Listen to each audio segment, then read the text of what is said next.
let's just start with the Papa John's Trophy, shall we? The draw's been pretty kind to you, certainly geographically, in that we are heading to Northampton for the next round. What are your thoughts on that one? Yeah, it's a tough game, but I'm really pleased it's local, and I'm pleased we can. I would have liked it at home, but with the pitch at the minute as well, I'm pretty pleased we can avoid another game on there.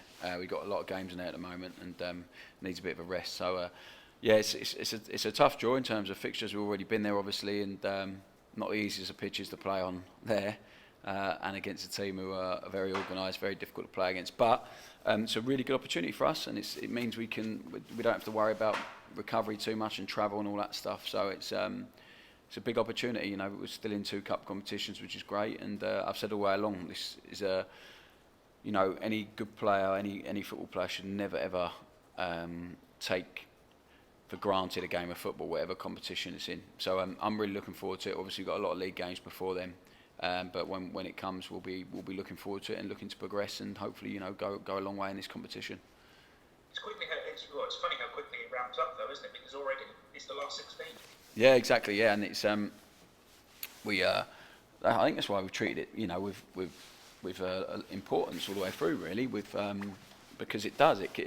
All of a sudden it becomes really real, and the reward at the end of it becomes, closer and closer. And if you look at our half of the draw as well, geographically, it's been fairly kind to us. So I just want to progress in it. I want to do well, and it's another opportunity for that. I don't know what shape we will be in, obviously injuries and squad-wise by that point, but we'll be putting a strong team up to go and try and win it for sure. You make 9 changes on Tuesday night. I mean, all of them have warranted a place on Saturday, haven't they? Yeah, I think regardless of opposition, the performance was outstanding, the intensity they approached it at, the energy, the conviction, what they were doing. So yeah, I was really, really pleased with them, really pleased. And I think you're right. It's gives you some selection headaches. And I think the best thing for us is the guys in the stand who had earned a rest after a tough period of games. They'll be sitting in there feeling a little bit, a bit edgy at some of the performances, which is how it should be. They should be. They are friends. They are, when we're here, we are a family. We're working together for the same thing. But at the same time, there needs to be competition, and they need to realise they're competing against each other. And every minute in training, every minute in games, how you perform, how you approach things, really dictates how much you're going to play. So those guys would know that, and I think that's really healthy for us as a squad and a group. And we came through unscathed and in a really good place. Bit of good momentum, a good bounce before Saturday. I noticed a lot of your first teamers or your regular first teamers were sat behind you in the dugouts on Tuesday night. Given the COVID restrictions and all of that sort of stuff going on, it would be easy for them to stay at home, wouldn't it, when they're not involved in the squad? But how happy are you to see that those guys are still coming to these games even when they're not involved?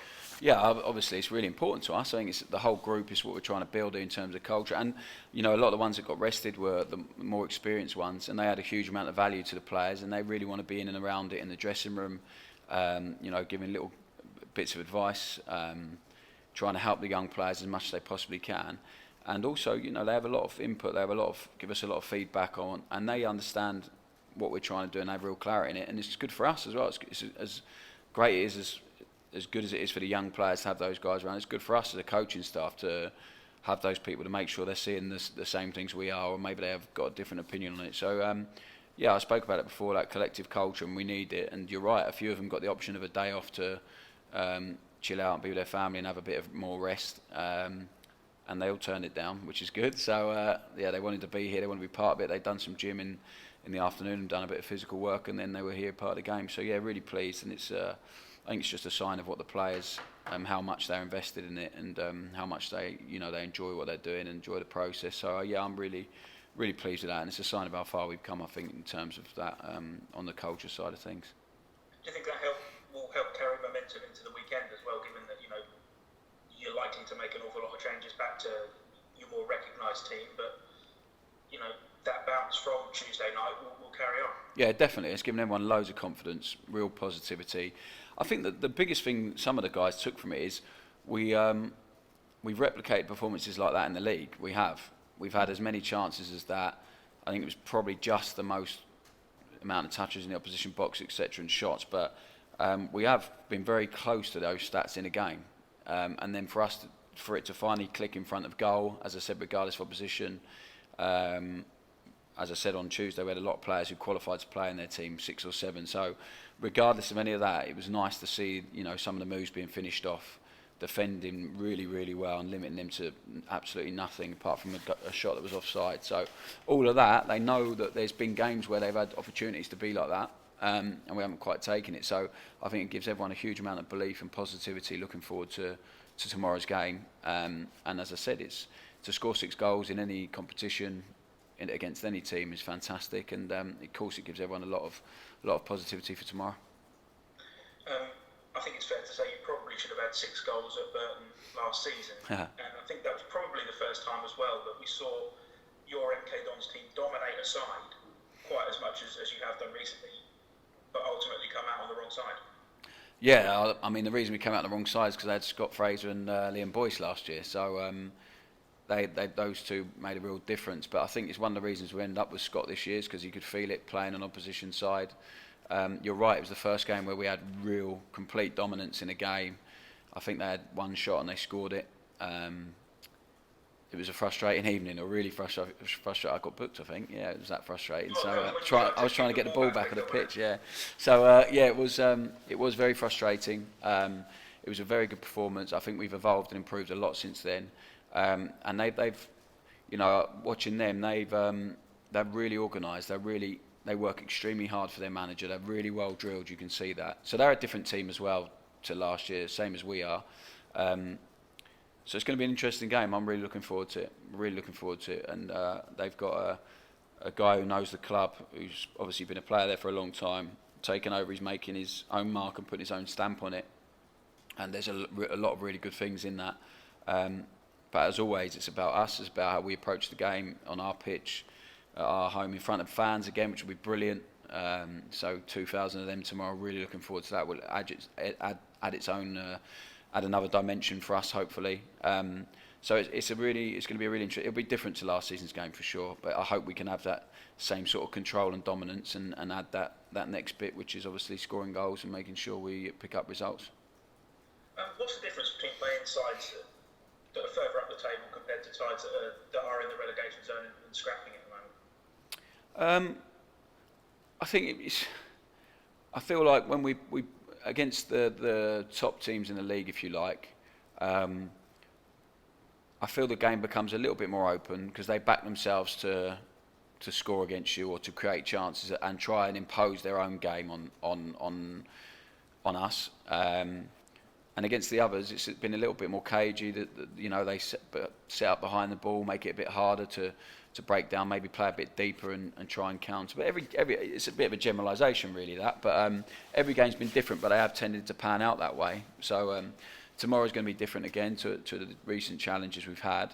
Accrington and Charlton, both teams who tried to come out and impose their own game on us, and we did really well to take that off them. The difference was we didn't start well at Accrington, we started brilliantly at Charlton. So it's going to be really important tomorrow how we start the game, the tempo, the intensity we play at. And if we do that, we have to back ourselves against anyone because we've shown that on our day.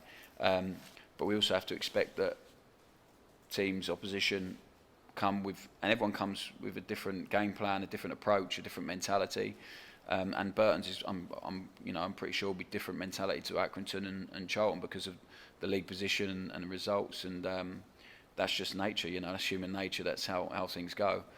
So yeah, it will be a tough game tomorrow, but I'm really looking forward to it. I feel like we are, as I've said to you all the way along, we are a match against anyone when we're in this division on our day, and we have to make sure we have more of those than we have so far, or convert more of the performances that we've had into results. So if we match anywhere near the Charlton performance, the one on Tuesday, Accrington for 65, 70 minutes, then I'm confident we'll get a result.